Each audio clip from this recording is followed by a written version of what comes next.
BBG రామ్జీపై రాష్ట్రాలతో చర్చలు జరుగుతున్నాయని కేంద్ర మంత్రి పెమ్మసాని చంద్రశేఖర్ చెప్పారు. ఢిల్లీలో జాతీయ గ్రామీణ అభివృద్ధి సదస్సులో పెమ్మసాని పాల్గొన్నారు.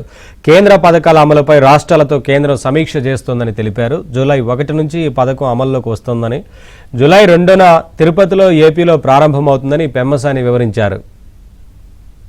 రూరల్ డెవలప్మెంట్లో జరిగినటువంటి అనేక కార్యక్రమాలు, పిఎంజీఎస్వై రోడ్స్ కానీ, ఆవాస్ యోజన హౌసింగ్కి సంబంధించింది కానీ, అదేవిధంగా మన్రేగా నుంచి బీబీజీ రామ్జీకి జరిగినటువంటి ట్రాన్సిషన్ కానీ, సెల్ఫ్ హెల్ప్ గ్రూప్స్ ద్వారా వచ్చినటువంటి లక్పతి దీదీ ప్రోగ్రామ్ను ముందుకు తీసుకువెళ్లే విధానం కానీ, DDU-GKY ద్వారా రూరల్ యూత్కి ఎంప్లాయ్మెంట్ స్కిల్లింగ్ కానీ, వీటన్నిటినీ ఈ పథకాలన్నిటినీ కూడా ప్రతి రాష్ట్రంలో ఏ విధంగా అమలు జరుగుతూ ఉన్నాయి, ఏ రాష్ట్రాల్లో ఎక్కడ బాటిల్ నెక్స్ ఉన్నాయి, ఆ బాటిల్ నెక్స్ని యూనియన్ గవర్నమెంట్ తరఫున ఏ విధంగా అడ్రస్ చేస్తే వాళ్ళు ముందుకు వెళ్ళగలుగుతారు, ఇలా అనేక రకాలుగా చర్చించడం కోసం 2 రోజుల రాష్ట్రీయ గ్రామీణ సమ్మేళనం అని చెప్పి చౌహాన్ గారి ఆధ్వర్యంలో ఈరోజు జరుగుతూ ఉంది.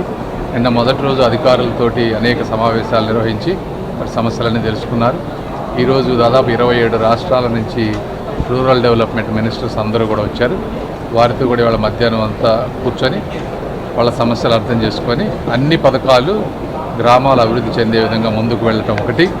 రెండోది, రేపు 1వ తారీఖున బీబీజీ రామ్జీ నోటిఫై అయ్యి ముందుకు వెళ్ళబోతూ ఉంది, స్టార్ట్ అవుతూ ఉంది. అది 2వ తారీఖు ఆంధ్రప్రదేశ్లో తిరుపతిలో ప్రారంభం చేయబోతూ ఉన్నారు. సో దానికి సంబంధించినటువంటి సమస్యలు కానీ, ఇష్యూస్ కానీ, ట్రాన్సిషన్లో ఉండేవాటి అన్నింటినీ కూడా ఈరోజు చర్చించడం జరుగుతూ ఉంది.